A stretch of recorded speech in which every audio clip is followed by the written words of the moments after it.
Welcome to Solo, the single person's guide to a remarkable life. Your host, a behavioral scientist and bachelor, talks to leading experts and successful singles about living solo and living well.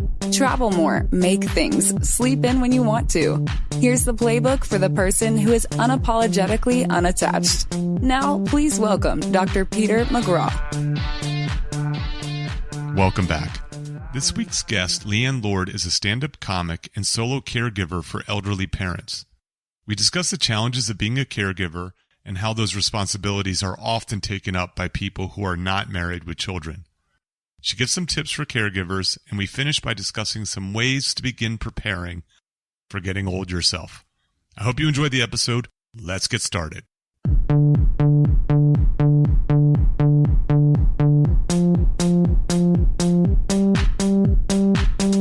Welcome to Solo, the single person's guide to a remarkable life. I'm Peter McGraw. Today's guest is Leighann Lord. Leighann is a stand-up comic and author of several humor books, such as Dict Jokes, that's D-I-C-T, and Real Women Do It Standing Up. She's the former co-host of Star Talk Radio with Neil deGrasse Tyson and is the creator of the People with Parents podcast, where she examines the role reversal between adult children and aging parents. Welcome, Leighann. Thank you. Thank you for having me. So for a long time, I've wanted to talk about caregiving parents, aging parents, from a solo perspective, that is, as a single person, for good reason. One is there's been some research that shows that single children tend to do more of the caregiving than their married counterparts. So that is that if there are two kids in a family, one's single, one's married, the single one tends to do more of the caregiving when a parent starts to age and have problems and so on. Oh, yeah. Being married is the get out of jail free card. I'm busy saving my marriage. I'm busy watching them sleep. People, there are reasons to get out of this job. So I wanted to do something about caregiving. I personally have gone through it. I'll talk to you a little bit about my experience. And then this is such a serious topic. I wanted a little bit of a lighthearted approach. And so we've been Twitter pals for many years now, and I figured out that you have this podcast, and I listened to some of the episodes, and you obviously take a humorous approach to explaining your experiences. And so I thought we'd just jump right in. Sure. And maybe you could talk about your story. You're actively caregiving parents. Yes. Well, I'm down one parent. Down one parent, which oddly enough doesn't really make it all that easier. You know, they say two live as cheaply as one. That's not true either. These are societal myths. So, but I started with two. I'm only down to one. It's not my fault. I didn't break one. I didn't lose them at Home Depot. But yeah, I gotta admit, I went in the slow way. Like, my parents are from that generation where everything's fine. The house is on fire. I just need a glass of water. You know, my arm's hanging off. I just need duct tape. So they were fine for a long time until they weren't. Okay. And I started noticing more and more, as I was performing, I was on the road, I'd come back, yay, we're fine. I'd leave and I'd come back and they're a little less fine every time. And I want to say that started about 5 years ago. I've kind of lost track of time, because once you're in it, I went from being, I don't want to say carefree, but just caring about me, because they're adults, they take care of themselves, to all of a sudden I know their social security numbers, I know their doctor's names, I know what prescriptions they're on, what dosages, what time they take it. I just how did this happen to me? But it was a slow incremental thing. And it's, I don't know, man, it's love. That's how they get you. So your mom had dementia? My mom my mom was diagnosed with dementia, most likely Alzheimer's. It is Alzheimer's. And so she was my problem child, so to speak, that presented first. Okay. And so she got all my energy, just trying to figure out what's going on. And in the behind the scenes, not so behind the scenes now, my dad's health started failing, but it wasn't that great. Okay. You know, and just the whole stress of this, you know, I learned that there are a lot of ologists, you know, neurologists, urologists, nephrologists. It's like, wow, why can't we just have a primary care physician? There's more. There's so much more. Yes, right. And you're New York City based? New York City based, New York City born and raised. Okay. And your folks were close to you in terms of living close by? Oh, extremely close. We have a 2-family house, and we're the family. Got it. Okay. Yeah. Yeah. And it's funny. That started out, we didn't always have a 2-family house. We had a single-family home, and then it caught fire in the 90s. Okay. And my parents rebuilt it as a 2-family. And at the time, it was like they did it for me. So I'd have a place to come to when I was off the road, you know, not on the road performing. And those roles changed. They were looking out for me, and then I was looking out for them, which is great and terrible. The reason to do this, so I suspect I have a lot of listeners who they can't relate. You know, like this is one of these things where you can't relate until suddenly you relate. Oh, dude, I had no idea this world existed at all. It's like I tripped and literally fell down the rabbit hole. I had no idea taking care of or looking after or being worried about aging parents was a thing. And you're right. You don't know till you know. Yeah. And that's why I do the podcast. So if you're not there yet, maybe you won't be as blindsided. Maybe you can ease into it with a little bit of awareness instead of complete and total meltdown shock. Yeah, I mean, I think that doing this, so one is like, you know, because you're the single person, there's this kind of natural, and I get it. Like my sister, so I went through this with my mom. My parents were divorced. My dad died when I was in my late 20s. I was sort of too young and not involved enough to be caregiving at that stage. Sadly, his mom was the primary caregiver. But when it came to my mom's decline happened sort of very slowly. It was over the course of maybe 15 years, with the last 7 or so being really bad. And the last, 3 or 4 being really terrible.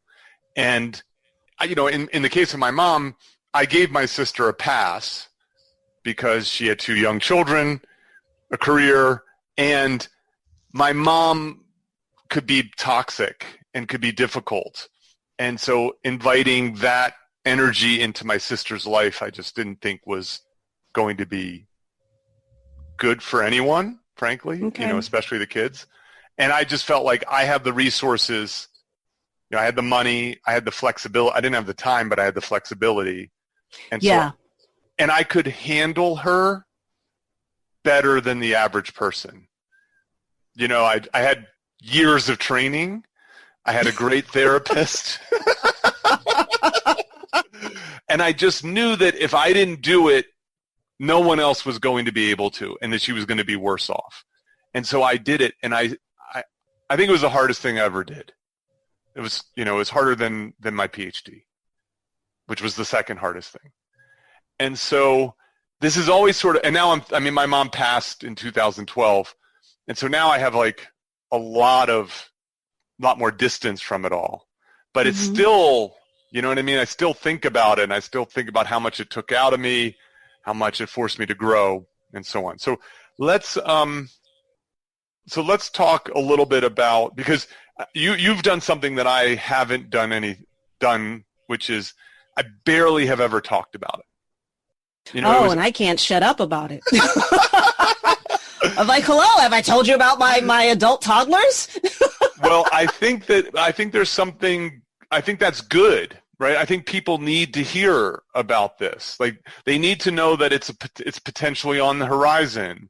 They need to think about how they're going to plan for it, and I think that they need to talk about it earlier rather than later, and so on. So, so maybe you could talk about some of the things that you've sort of learned. You have a talk, you have tips, right? You give advice to folks like us. I do. And I'll tell you why I talk about this, and it's incredibly selfish. It started out selfish, and I think it still is. Besides the fact that you're a comic? Well, it's my mental health, man. You know, when this started happening, you know, any major change in your life, especially if it's to something unexpected and initially perceived as negative, you think you're the only one. You know, that this is only happening to you. Why me?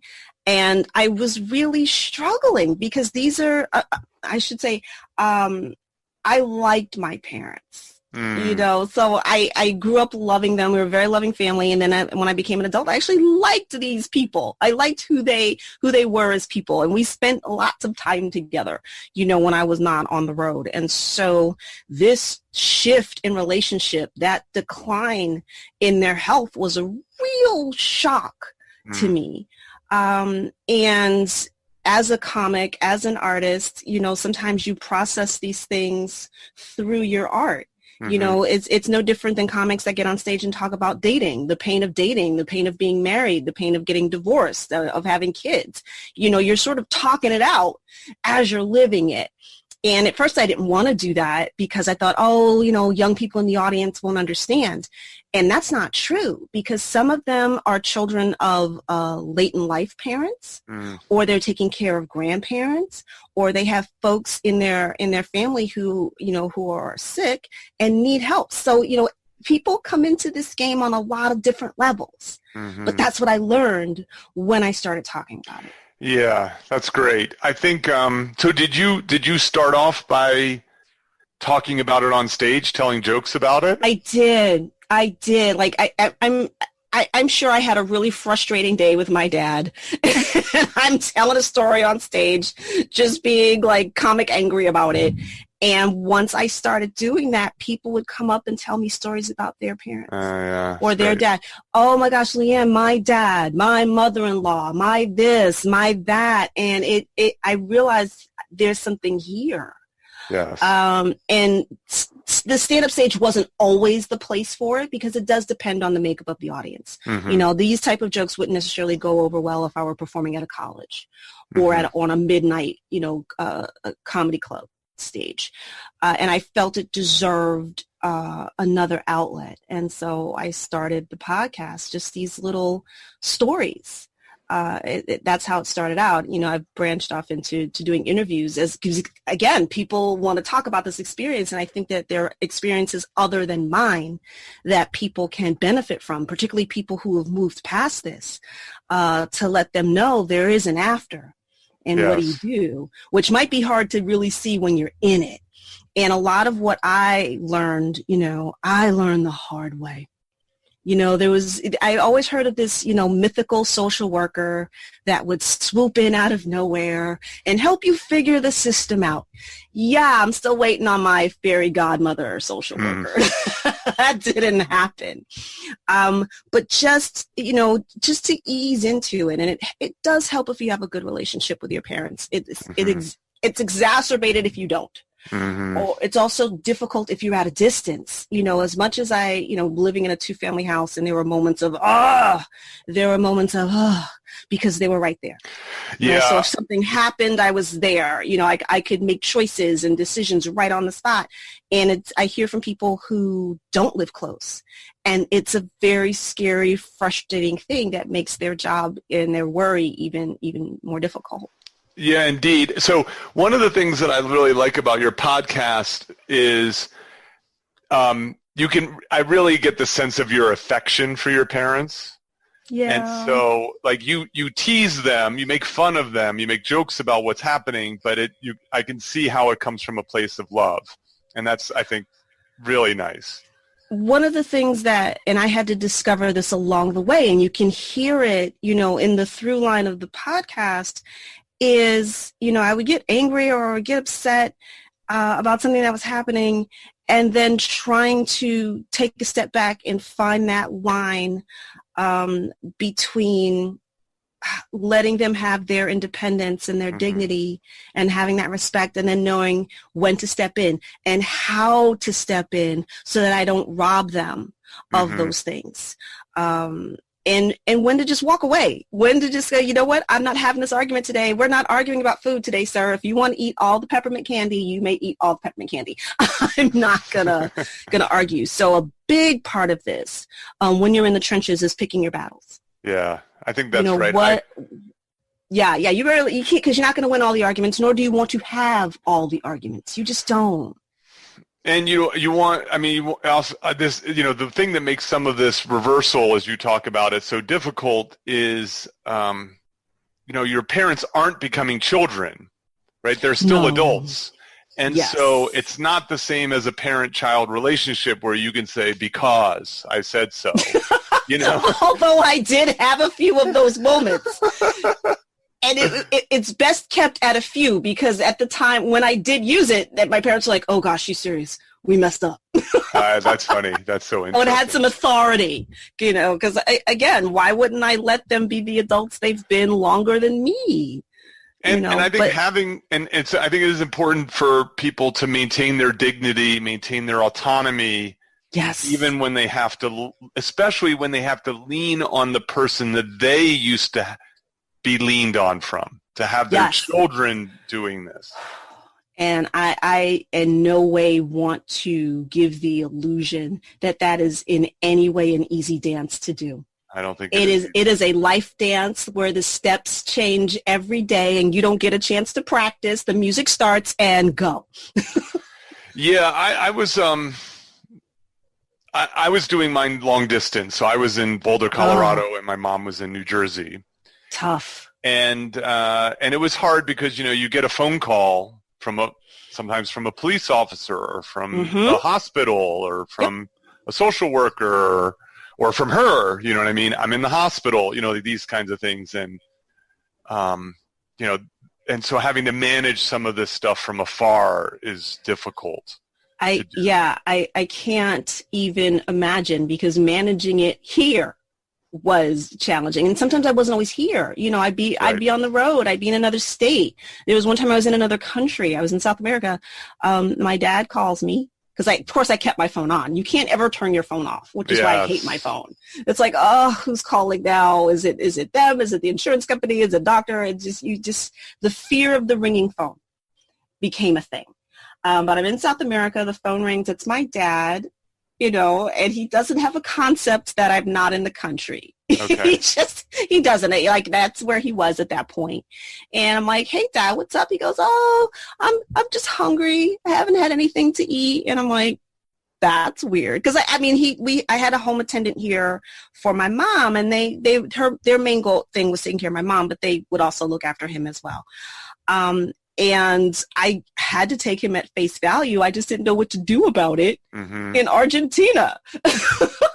And there's sometimes where your brain just freezes up with, what do I do? And I was on a corporate gig, and my friend said to me, he goes, just DoorDash him something. Just Uber Eats him something. I'm like, I can do that from here? He goes, yeah, you can. Yeah. So I just had some food delivered.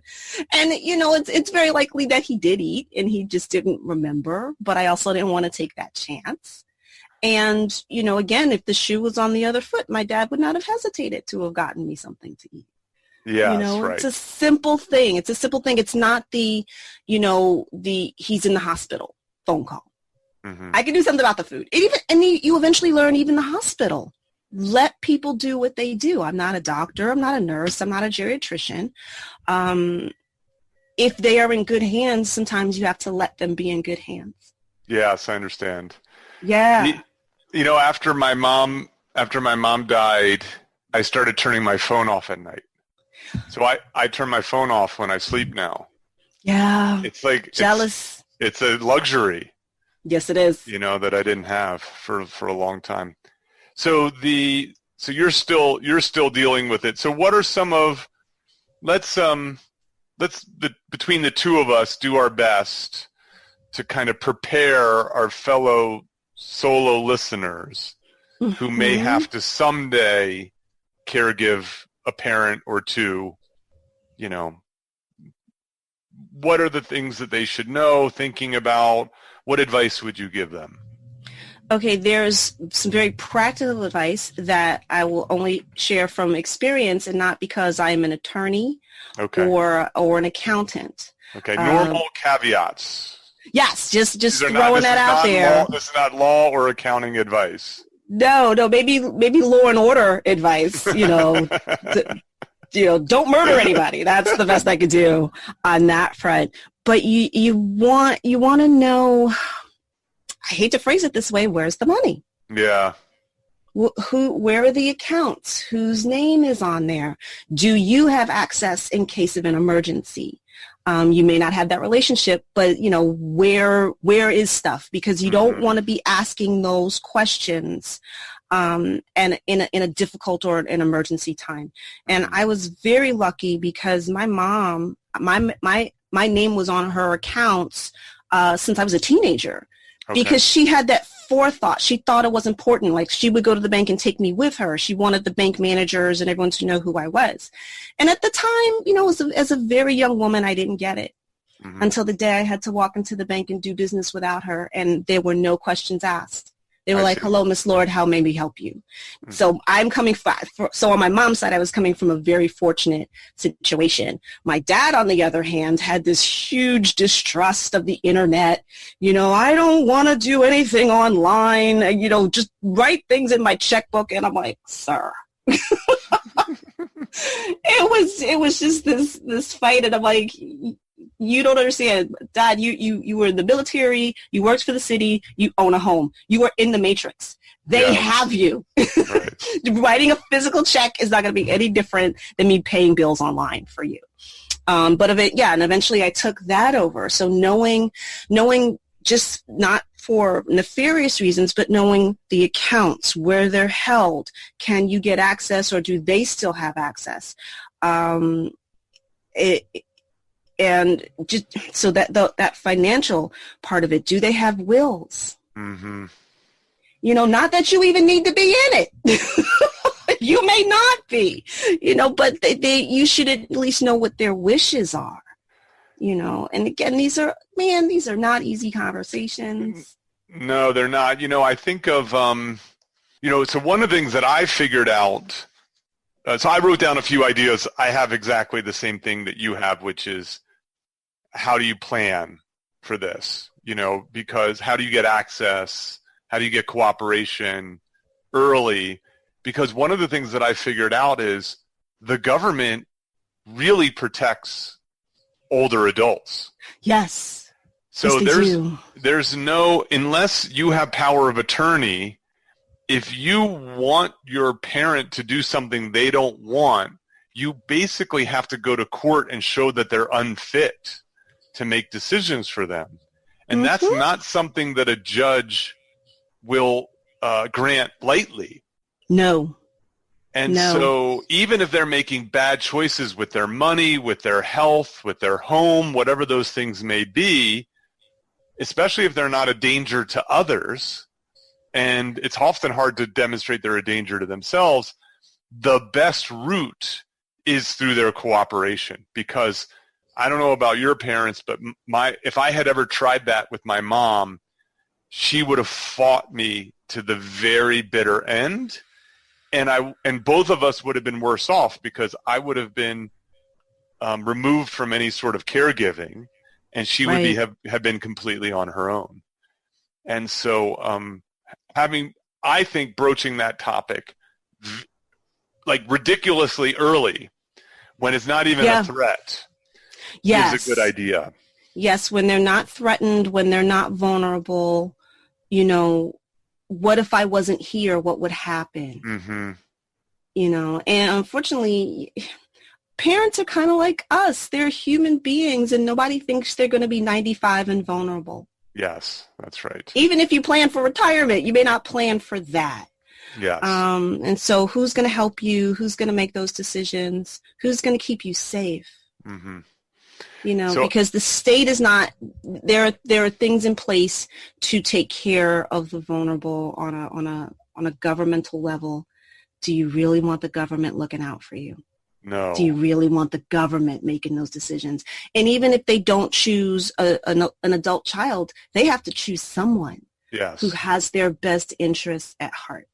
Yeah. But I would definitely say, in terms of getting that information, if you can, please get a professional. If you have the wherewithal, or there are resources to get an elder care attorney that can help you navigate this and do the paperwork correctly, I advise that. I think that's great. Advise that. It helps that you have, so I'm a Gen Xer, and so parents were always seen as the enemy. Like you were, you're more of a millennial in at least in your approach, because you have this close relationship with your parents. Yeah, well, yeah, I guess that is millennial-like, but I'm very not. I'm very not millennial. I just had two old folks that I dig a whole hell of a lot. Yeah, but that's one great benefit of this sort of new relationship. For the problems that it may cause at times with kids being sort of overly protected, one of the nice outcomes is that parents and their kids have a lot of affection for each other. They're friends and friendlier than my generation was, which was like, get me out and away. Yes, that's true. They can be. Where, it really gets tricky is if the parent-adult-child relationship was never good. That's true. It becomes very hard. And yeah, and in that sense, and even if you do have a good relationship, please get a therapist. Yes, I agree with that. I have that on my list. I have that on my list, which is, so I have the same thing for you, which is prepare early. Like it's worth it to prepare ridiculously early for these things, because it gets a conversation going. So for example, my sister and I had I don't have a partner, and obviously my parents have passed. So when I croak, it falls on her. And so, we had a conversation about, these are the things that are going to you. I want to be cremated, not buried. I want you to unplug me. Like, you know what I mean? All these kinds of things. Oh, so she has like a playbook that she can comfortably execute based upon, my wishes. And we did all this stuff way early, before it, hopefully, knock on wood, becomes a problem. Yeah, because you never know when that's going to happen, and that's not necessarily age related. Yes, that's right. Yes. So the one I have, and this is related to what you just said, is get help. So get help early. So you were talking about an elder care attorney. I think that people had never even heard of that before. No. Right. Yeah, you don't get someone to defend you for murder unless that's in your playbook. Get someone who knows elder care. Yeah, that's because great. It's very specific. It's a whole nother world, and unless you've had some passing familiarity with it, you want somebody that knows the nuts and bolts and ins and outs. Mm-hmm. And you mentioned social workers. I had a mixed experience in my case with social workers. At times they were super helpful and useful, and other times less so. I mean, they're overworked, they're underpaid. Yeah. It's an incredibly important but difficult job. So that was more helpful when we were in crisis. Yeah, that's usually when I would meet a person in that area. In that role. And so don't be afraid to ask, the hospital if they have a social worker that you can speak to. What else? Yeah. Yeah. Oh, yeah. Matter of fact, they should be seeking you out if you're in the hospital, and that's usually what would happen. Find out or be sure that you're aware of what their medical conditions are. My dad offhandedly mentioned to me one day that he was tired of getting up in the middle of the night multiple times to pee. Okay. And so he was going to have surgery. And I'm like, what?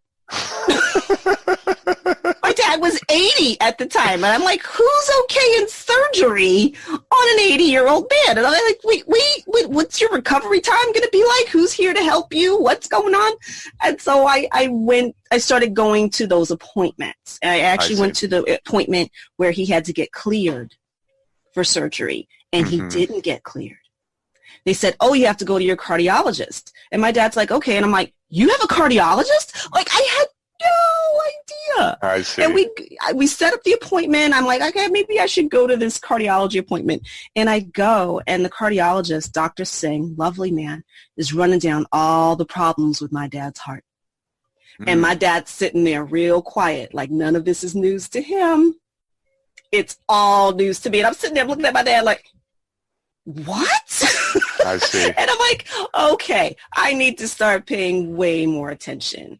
And so, yeah, find out what conditions or medical conditions that they have, because in case of emergency, you might need to answer a few questions. Mm-hmm. You know, do they have a bad heart? Do they have a kidney problem? Are they on particularly what medications they're Yeah. Because they might not be in a position to answer those questions if something happens. And you can phrase it as if, like, I want to be your advocate. I want to be able to speak up for you in case you can't. The power of attorney really helps that, by the way. Yeah. But just from a knowledge point of view, you should know. Yeah, I never had that with my mom. And we didn't have these conversations early. We never sat down. I mean, all of this was just trying to navigate all of this with her. Oh, I know. I learned this on the job. Yeah. This was completely on the job. Yeah, I wish it wasn't. But yeah, this is a long list as you start to look at this, right? So it's attorney, a very long list. You might get an accountant involved. For example, it might be easier to have that money conversation with their accountant if they have one. Their doctors, plural, potentially social workers. You already talked about a therapist for yourself. For yourself. Oh, absolutely. Don't skip an appointment. This is not where you say, oh, no, I'll be fine. Because that's the other thing we do. Especially if you have that caregiver thing, you will give more of yourself than taking care of yourself. And now is not the time. You cannot afford to let your care slide. Because there are statistics that, show that caregivers begin to get sicker than the people they're looking after. Yes. Or they get more depressed. And so it's not optional to engage in self-care, both physically and mentally. I think I went to the gym more, when my dad was here and was really sick than when he wasn't, because I knew I had to keep myself up. The energy required to manage multiple lives. It takes quite a bit. I think it's a lot. The other one I wrote down, which I didn't do, was other caregivers, to find other people who are doing this and dealing with this. Like when you go through a breakup, you can talk to almost any of your friends because they've been through breakups. Right. But I was relatively young when I went through this. And so my peer group, I have friends who still have their parents. You know what I mean? Like, so I have friends who are just now starting this process. And so seeking out other caregivers to learn, from the folks who are in it or have gone through it, I think I would add to that list. Is there anyone else you would add to your list?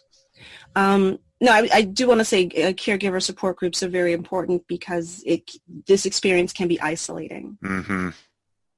It can be, and once again, you think you're all on your own. Gosh, if we haven't said this already, because you've talked about your sister, if you can, have a family meeting. I see. Don't let all this fall on one person, and if you can, divvy up the responsibilities. Okay, somebody's not hands-on, but they can make phone calls. Yeah. Or they can, be the voice on the other. This can't be, and for some people they are doing it all by themselves, but if there are siblings or cousins or aunts or uncles, hey, everybody gather around. This is what's happening. I think that's good. I'm not disparaging my sister. I gave her the out. No. And, but she really stepped up when my mom died because she was close. And she dealt with the house, and she dealt with the, she really stepped up in that way, which would have been especially difficult for me to do from afar. Right. And so, in the case of my mom, there wasn't a lot of people to draw on, but for your point is a really good one, which is the village, right? So let's get the village together and see what people are able to do. when I first started going through this, I got advice from several people along the same vein that it almost doesn't really matter how many people are in the family. You could have 10 brothers or sisters, and it falls to one person. There's always that one kid. Mm-hmm. And not that you should let that slide, but that's kind of what happens. But you really have to at least keep people informed, or try to get help. They can't help you if you don't ask. Now, if they ask and they don't give, okay. Sure. But better to voice it than hold that resentment, because that's going to pop out when you don't want it, probably at the funeral. It's going to be a fight. That's good. I like that a lot. I think the idea of, no one ever teaches you how to do this stuff. Like no one, and also of course is like families, good families have regular family meetings. They have conversations when things are going well. They plan their vacations, but we should also sit and plan for when things are not going to go well. Right. And we didn't really have a formal plan. Just things were sort of put in place, and then it was like me finding Easter eggs of how to deal with it. And initially I didn't deal with it very well at all because I wanted my parents to be fine. I wanted them to be who they always were. And sometimes, it's difficult to see them with adult eyes. Yeah. That could be the toughest part, and to even acknowledge that they might need a little extra help. Mm-hmm. I think that's right. And obviously also when this tends to happen, people are they're building careers, they're busy with their own adult lives, and the idea of even just trying to carve out that time can be difficult. That is an understatement. What else? What are some of your other observations and tips you have for people? Patience. Okay. And I will illustrate that this way. When I was 12 years old, 12 is not an easy age for a little girl. Mm-hmm. And, my dad was very attentive, and he was trying to talk to me, and he just wasn't making any headway with me. And he threw his hands up in the air, and he's like, "Baby, I'm doing the best I can. I've never had a 12-year-old daughter before." Fast forward to, he's 82, giving me a hard time, and I'm trying to talk to him and figure it out. And I realize I've never had an 82-year-old before. Yes. Nor has he been 82 before. Yes, this is his first time at bat, being an old man. Yes. And understanding what that means. How would you feel if someone suddenly said to you, "You can't drive anymore"? Mm-hmm. When you start losing some mental acuity, some freedom, the ability to do what you want when you want, and just doing that shift of point of view and understanding how challenging and scary that is. Mm-hmm. How scary it would be for you. So how must it feel for them? And they might not handle it well. Yes. And their anger or their resentment, if they're not angry, resentful people, isn't personal. And sometimes you got to give them a little space to handle that. There's a lot of diplomacy that goes on here. I think you're right about that. I had written down compassion. Yes. This idea that, I think there's a tendency, especially for the kind of solo caregiver who steps up, right? So folks like you and me, the kind of person who goes, "All right, this is on my shoulders." That person is usually not a screw up. Right. Right? They're like an overachiever, and they're, what's the saying is, if you want something done, give it to a busy person, Yep. And so, but the tendency is to have all the answers. Okay, this is what we're going to do next. Then we're going to do this. Then we're going to do this. And then we're going to do this. And let's just get it done. The problem, of course, is, this adult may not like your ideas, may not like your timelines, may be threatened by the loss of autonomy. Yep.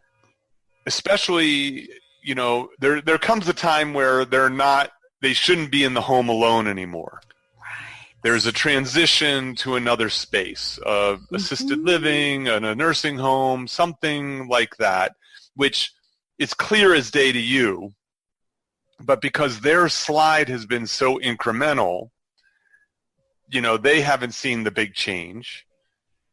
Also, this is their home. Think about the American dream is you build a home and you live in it, and it's yours. It's your signal of success and independence and so on. And now someone wants to take that away from you. Yeah. That's how it'll be perceived. Yes. And having that, I like to use the word patience because you might need to have that conversation a number of times. You have to figure out.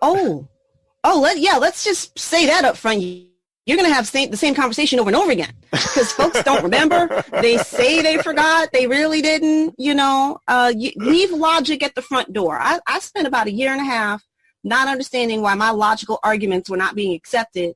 And I realized we had crossed over from logic land and nobody told me. I'm like, we're just going on feelings. Okay. I had made it really hard for myself by just trying to be type A, perfectionist. Here's my PowerPoint of how this is going to happen, you guys. And they were not impressed with me. I get it. I went through the same thing.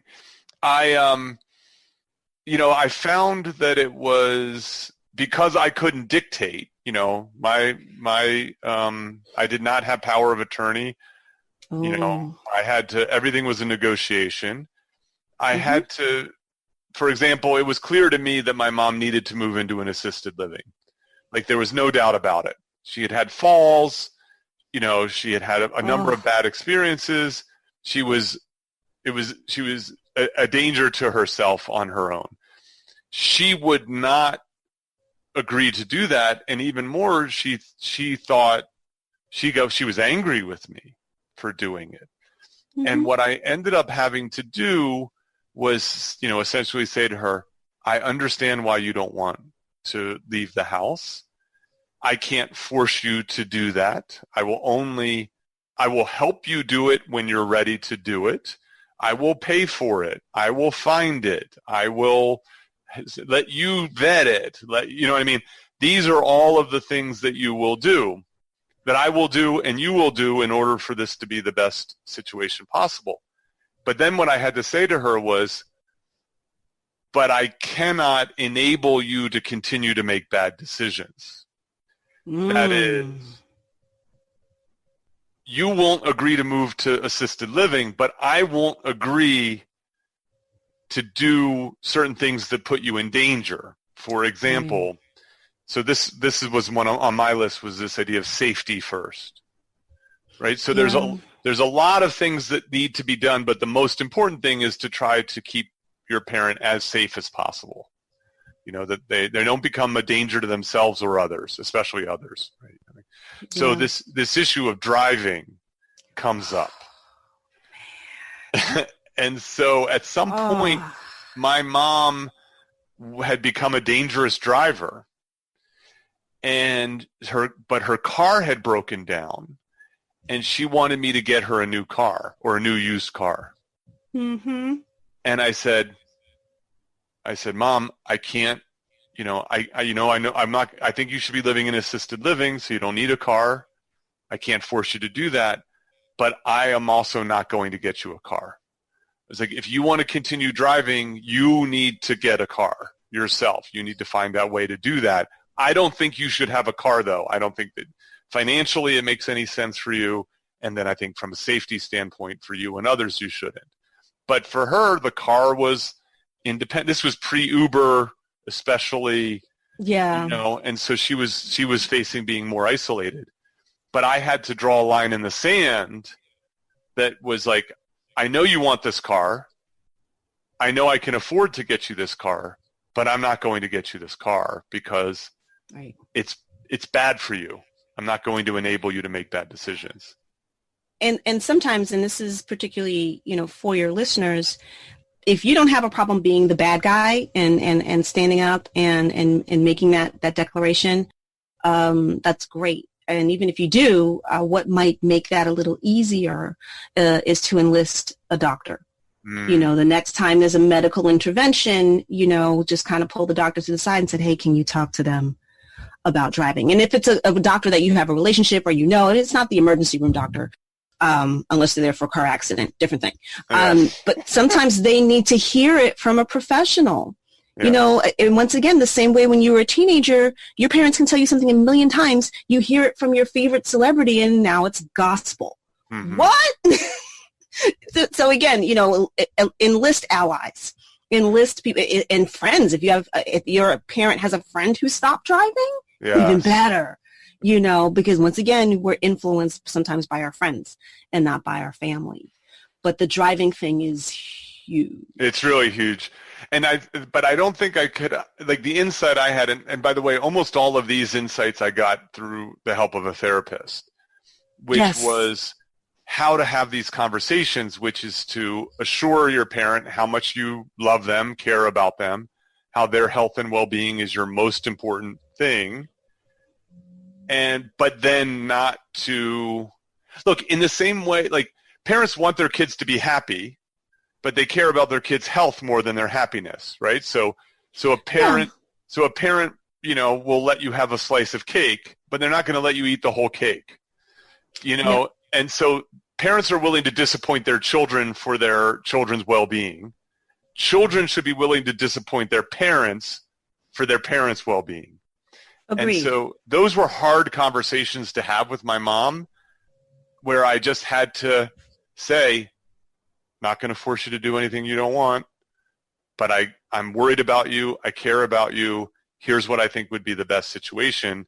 And, you know, but I think she was much more isolated than I think the average person, but your point about bringing in professionals, doctors, bringing in friends in order to kind of communicate that message from someone who will be seen as sort of less threatening. I don't know, there's something about your kid telling you what to do. Oh, yeah. Like they can always pull the I changed your diapers card. Not a lot of people on the planet can pull that card on you. You know, and that's got to be jarring. But just that example, you know, you have to start thinking in a bigger, broader sense of what resources do you have? Because the tendency is to do, if I'm a recovering workaholic, control freak perfectionist. I'm like, I'm smart. I can just figure this all out. I can do it all myself. And then I wonder why I'm curled up in a ball in the corner at the end of the day. So you really have to start thinking in a bigger, broader picture. What are my resources? Who can I ask for help? Who can lend a word here? You know, so just because it's too big of a job. And also getting comfortable with the idea that you're not going to get it all done. And you can't do it all. My favorite word became no. No, we're not doing that. What would happen is, you know, they would have doctor's appointments, and I learned to group them, you know, and, you know, from when I'm in town and when we can get the most done. And I thought we were having medical appointments. My parents thought we were having a social outing. So they would go, and the doctor's like, what's wrong? And they're like, oh, nothing. And I'm like, okay, wait. First of all, you've been complaining the whole time. We made the appointment for a specific reason. Here's what they say is wrong. That's number one. And then we would leave there. My dad would be like, hey, let's go to lunch. Let's go to the store. I'm like, these are different things, sir. That's a different outing. And had I let them, we would have just run around all day, you know, when they didn't have the energy and I didn't have the time. I see. Yeah. Okay. What else comes to mind? Like, you know, as I'm listening to you, I'm thinking, I wish I knew this stuff when I was going through this thing. Yeah, I do too. That's why I talk about it. And I can almost tell when I see my friends now or colleagues, there's a look. I swear there's an adult child look. Like they're frazzled, and it's, how did I get here? And I would see it when I took my dad in for appointments, or my mom in for appointments at the clinic, and I'd see other adult children there, and we were all just kind of shell-shocked. Like, is there a wine bar? Is there? Can I go just sit in the corner? Because especially in the beginning, can be a lot. Yeah. And if you don't have any help, but as much as you can get ahead of it, as much as you can get professional help, as much as you can make sure that you are taking care of yourself, as much as you can take some of the pressure off and realizing that there's just some stuff you can't do. And I'm a bookworm, so I always feel like the answer's in a book somewhere. Not always the case, but I do recommend Atul Gawande's book on being, because the title is Being Mortal. Being Mortal, yes, Being Mortal. Yes. And I will tell you, that's a hard book to read. Like I read it 2 years ago. I couldn't have read it 3 years ago. And essentially, you follow him and his journey. He's a doctor. He writes a lot about geriatric issues. And it helps to get you comfortable with the idea that we don't last forever. There comes a point when you kind of have to make a decision between quality of life and quantity of life. And quantity does not equal quality. And what that means and what you want your time with your family, with people you love, to look like. And that's when you're in that spot, that's not easy. It's totally not easy. Yeah, I think that book is outstanding. I'll put it in the exhibits. I read it too late, so I read it after. Okay. I read it right in the middle, middle as in terms of my dad, and it was life-changing. I cried through the first 2 chapters, but I said I'm going to finish it, and I'm glad that I did. It changed, it changed my outlook, and it helped me. It helped me understand that I was trying to do what my parents did. I was trying to be, Mr. and Mrs. Fix-It all in one. Like, that's what they were in my life. If there's a problem, we'll fix it. We'll handle it. We'll do it. And there's some stuff that can't be fixed. Yes. There are a couple things that stood out in that book for me. One was, this idea, there's a figure in there where there's like a kind of drop-off in health quality. So what ends up happening is there's some event and there's a big drop in health quality. And then the medical community will get you up, but not all the way up to where you were before. Nope. And then there'll be another event, and it'll get you up, but not up. And so it's this sort of stepwise, like imagine a set of steps going down, kind of this jagged set of steps going down. And that's what end of life looks like, is this sort of 2 steps back, 1 step forward, 2 steps back, 1 step forward kind of thing. I always felt like we were on a sled, and I'm the head of the sled, and I'm managing this pell-mell downhill slide down the mountain somehow. That's kind of what it felt like, this plunge. But you mentioned, I guess I mentioned Atul Gawande, and you mentioned, how the medical folks intercede, and most of them, they want to do their best. Their job is to fix. And some of them have a very hard time with the idea that there's something that they can't fix or that this is the best they can do. They have a really hard time with that. And to compound that, we don't have enough geriatricians. And if I was going to make another recommendation for folks, it's to, if your parent is of a certain age, I don't know what age to call that, over 65, definitely over 70, the same way a child needs a pediatrician, an adult, a senior adult needs a geriatrician, because they are not just prescribing to symptoms. They can look head to toe and take in the totality of that person and include their age, because age becomes a factor. You read any bottle of Tylenol, Advil, whatever, up to age 65. That's on the label for a reason. Sometimes medicines have a different interaction with your body as when you're older. Yeah, that's good advice. I think one of the things that struck me about the Being Mortal book was something I never would have thought of, and it was feet. So these geriatricians will take a look at their patients' feet. Yeah. And like, what do the feet look like? What are the toenails like? Do they have a fungus? Are they washing? Are they like, it's like how something as simple as your feet can become an indicator for your general overall health and the care that you're undergoing and so on. Yes. It was fascinating to me. And it made me comfortable getting a pedicure. Which I sorely miss at this time. I can't wait to go to a salon. I don't know, maybe sometime in 2022. I don't know. Hopefully. And there's a whole bunch of other things in the book. The book's outstanding. I think it's really great. And then the need for purpose, I think, is something that comes up. People need something to live for.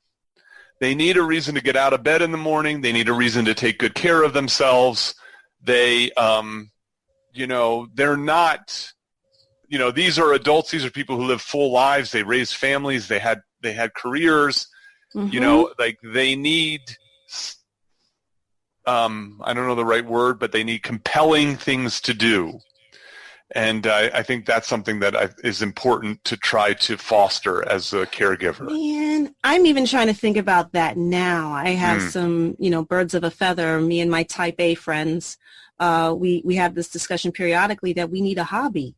We need something to do that's enjoyable and not sedentary. Because when you work, what do you do when you retire? What are you doing now? What are you interested in? And my dad, I was never worried about that with him because he was just a gadabout. He just loved running around town. He was more busy after he retired than when he had a job. He would come to me with my shows. He was that kind of guy. He always had stuff to do. Like he started going to the senior center and then he stopped. And I said, well, Dad, why'd you stop? He goes, because they're old and they're cranky and they're angry. That's funny. He likes being around young people. From listening to your podcast, I was like, I'd like Leann's dad.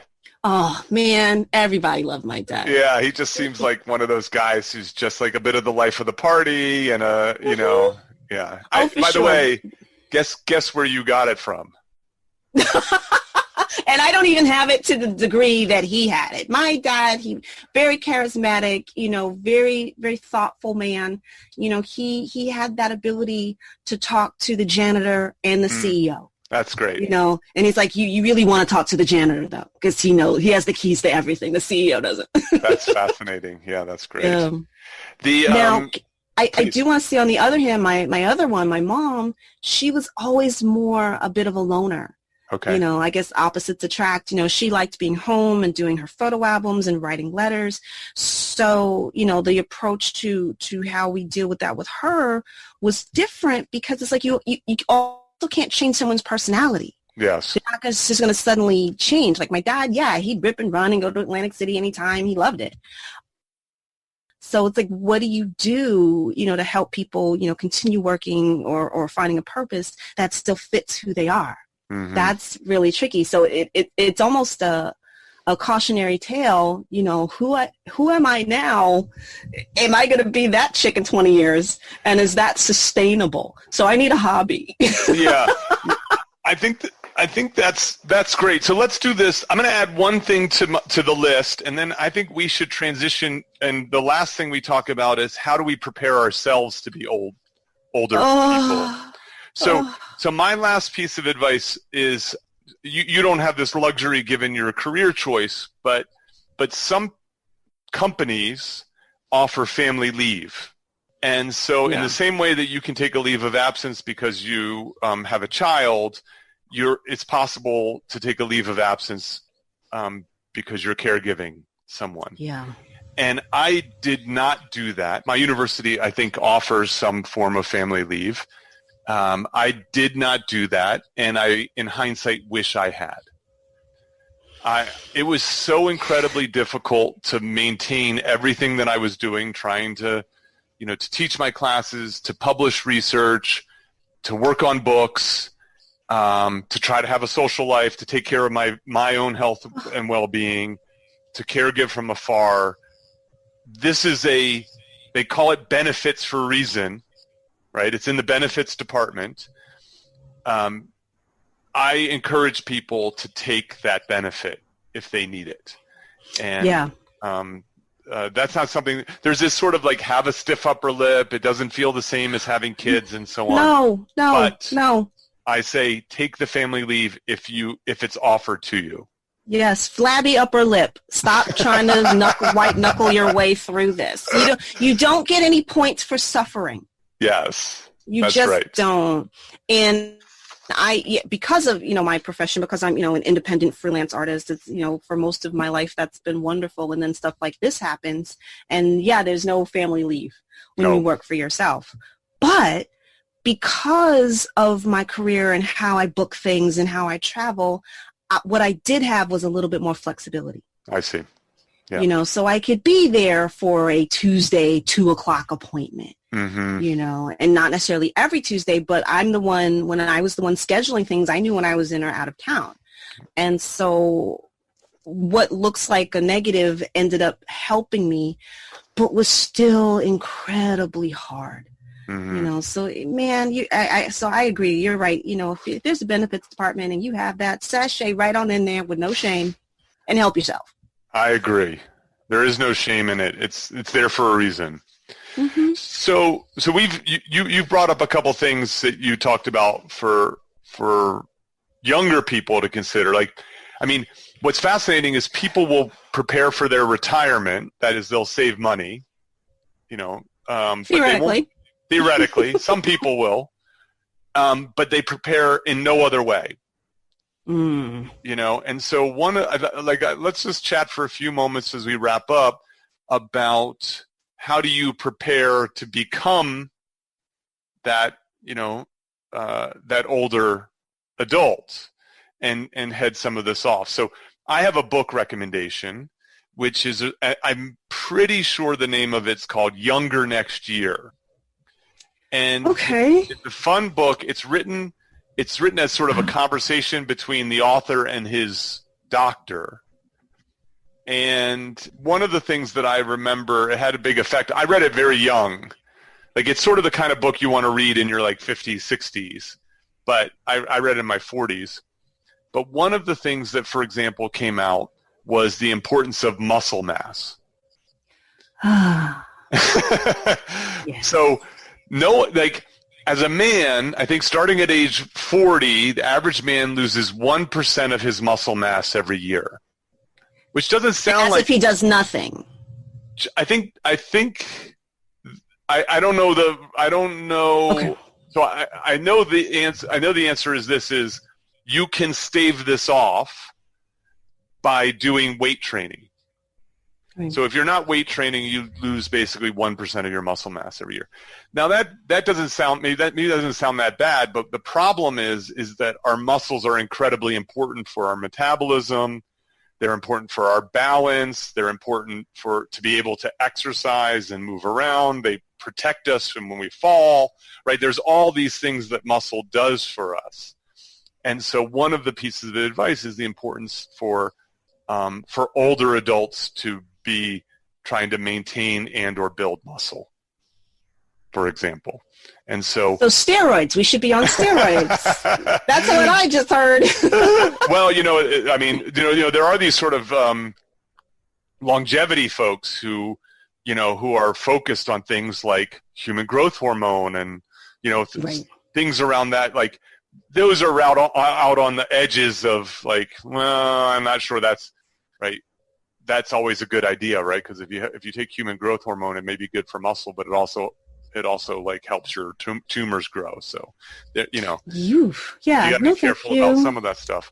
But you alluded to one, which is do you now today have habits and interests that will translate into your 70s and 80s? Yeah. Yeah, that's and I know that sounds crazy to be thinking about that now, but I do. Mm-hmm. I absolutely do. And right now for me, I don't want anything that's more sedentary. Yes. But I I periodically reteach myself how to play chess. Because it's a game I wish I'd learned earlier in life. I have this fantasy that it would teach me how to think better, but I still feel it keeps your mind sharp. Yeah, I agree. Thinking about moves and, objectives and, even if you're playing, on your phone, to me, that's a little bit better than solitaire. No judgment, yes. Just, in terms of sharpness. Yeah. No, I think that's right. You want to challenge yourself, right? There's no reason to stop challenging yourself physically and mentally and socially right. Just because you're retired. Right. Oh, gosh, no. The way I watched my dad do retirement, he seemed to go at life with even more gusto. That's great. Like the job was holding him back. Yeah. So yeah, it was a very different thing. I got very different lessons watching both of them, but I think that's why you need two, or maybe I needed two, because I got so much out of both of them. But and this is a very personal pet peeve of mine. Get a hold of your stuff. Start cleaning and downsizing. Mm-hmm. Get rid of stuff. Do you want to live in a home that reflects who you are, or do you want to live in a mausoleum of yourself? Yes. And understanding nobody wants your stuff.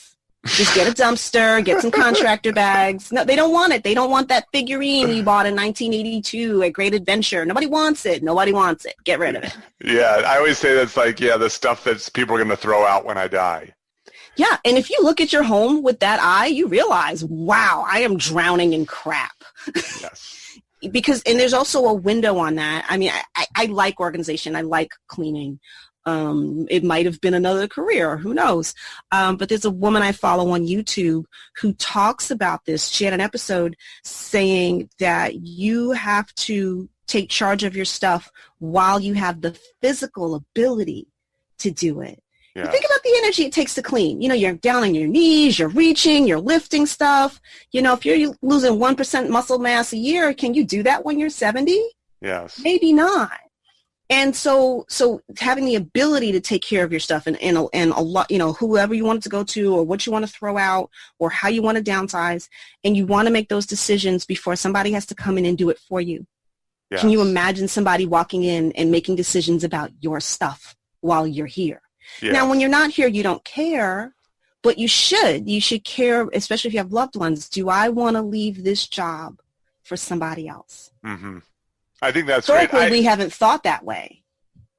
I think there's something good. I think you and I might be cut from the same cloth. You strike me as a just even in your background that I can see that you're a tidy individual. And so, dude, yeah, I can't. I will say the one thing I like to be tidy, but just having the opportunity to do a little bit more cleaning and a little bit more organizing and let me just make this area prettier. It just makes me feel better. Yeah, I tend to break that way too. I think there is something that's useful about kind of purging and that sort of renewal. I like the idea of spring cleaning. I like the idea of cleaning out a closet and because I think that owning stuff that you don't really want is a burden. Yes. I think having a shirt that's in your closet that you'll never wear is more of a burden than the pain of donating it. That burst of pain of getting rid of it is a worthwhile pain versus the seeing it there and being tempted but knowing I'm not going to, because that's wasted decision energy that you don't need to have. And wasted space. And that the key word there is decision. Mm-hmm. You have to make a decision. Mm-hmm. Don't put that decision off on somebody else. You bought it. You put it in your closet. Make a decision. Yeah. And it's okay to say, you know what? I bought this with the best of intentions. I never wore it. Someone else will find some joy in this. Mm-hmm. Or I bought this 10 years ago. I'm not that person anymore. Yes. Even if you still fit it. It's not necessarily you ate a lot of tater tots and drank a lot of bourbon. Yeah, no. I think it's important to feel good with the clothes that you wear, feel good in the space that you live in. So yeah, I think that I do think that, by the way, these sort of lessons as you prepare for older adulthood and for helping an older adult go hand in hand, right? So, helping your adults be healthier, for them to get exercise, for them to have purpose in life, mm-hmm. for them to be in a space that they feel proud of and feel comfortable in and are safe in. Mm-hmm. On that safety note, yes. Let me just a word about stairs. Oh, yes. A two-family house. When they first bought the house, we have 2 flights of stairs, which when they originally bought the house in 1965 and everybody was young, I wasn't even here yet, but, everybody's young, running up and down stairs. You don't think about what that's going to be when you're 60 or when you're 70, and particularly when we have a culture that for the moment has decided to age in place, that flight of stairs might not be so easy in a few years, in a few years shorter than you think it might be. Yeah. So one elevator, ranch style home, something that's easy on the body. Yes. Think of your surroundings. What's easy to do today may not be easy to do tomorrow, like shoveling snow. Yeah, absolutely. I fell down a flight of stairs in my house, and thank God I was young and fit, and it just bruised me up a bit. But as an older person, it could have been devastating. Yeah, I understand that. Yeah. Oh, for sure. Yeah, that's a good one. So, I expect that if someone's listening to this, the most important thing is that it's important to put this on the radar. This may go smoothly, it may not be a problem, and so on, but to start thinking about it and to start having those conversations, I think is probably the first place to start, in part because it'll be a good way to gauge how cooperative your parents will be. And so if they're on board, they're like, you're absolutely right. We should do this. We don't have a will. We should work out power of attorney. We should start doing this. You can do it at a kind of more leisurely pace. You can start identifying some of the pitfalls, that they may have in terms of health conditions and so on. And then if they're not cooperative, that also can be useful to know what you're gearing yourself up for the future fight. Better to know it than not. Yes, that's right. What can also be helpful? A horror story from their own age group. If they have a friend and they were fine and all of a sudden something happened and they needed help, and you hear about that, you're like, hey, Mom, I heard, Aunt so-and-so or your friend, Kristen, and saying, wow, what would we do? Sometimes finding that point of entry other than, okay, what are the bank accounts and what are your doctor's names? You don't want to necessarily bulldoze your way in. Yes. But yeah, just another tip to maybe give that an easier point of entry. I think that's great. That's great advice. I have these conversations. So this is bear with me on this tangent for a moment. I have, occasionally I'll have a student in a program who's not a good fit. They're not doing well. They're struggling. They're not happy. The program's not happy. No one's happy. And if it keeps going, there's a chance they're going to get thrown out of the program, right? That's the worry, and that's bad, right? You don't want the stigma of that and so on. And so what I will often do is I'll just sit them down and I'll just ask them how it's going, and then I'll just raise some possibilities. And I just say, here are 3 different possibilities as I see this. I'm not endorsing any of them. I just want you to hear them. I want you to think about them. And I want us to revisit this at some time, in the future. And then I let them go off and do their thing. That can be a good first step, which is, hey, Mom, hey, Dad, I know this is way early, but there's these things that I want to start us to talk about, and there's these different kind of scenarios, and I just want to bring it up, and I just want you to think about it, and we could talk about it at some later date. And so then now there's no surprises. They get a chance to talk about it, think about it. They can choose to ignore it if they want, but they know it's coming back at some period of time. And so. Yeah, it's the cat versus dog approach. You can surprise a dog. A dog's always going to be happy. The cat, you gotta take your time. You gotta take your time. You gotta ease into it. Let the cat get comfortable. I can only say this as a new cat mom, or I should say cat consort. That's funny. That's great. And then I think if you're in it, if you're in the thick of it right now, the big one talking to you and hearing it is this idea of you got to take care of yourself first. And I use the safety briefing for planes, which is oxygen masks may fall from the ceiling. Please put your oxygen mask on before helping others. And I think that is the number one thing when it comes to adult caregiving. I think people hear that. You've heard it your entire life, as a traveler. You don't really get it until you're drowning. You are darn near drowning, and you go, oh, I should have put my mask on. Yes. And trust me, people will hear this and they will still, flail about. And some folks have to learn stuff the hard way. And this is one of those hard lessons that if I'm not okay, I reached this point where I realized if I'm not okay, all of this falls apart. Yes. Every bit of it. Because I used to tease them. I'm like, you guys wouldn't last 6 months without me. And then it stopped being a joke.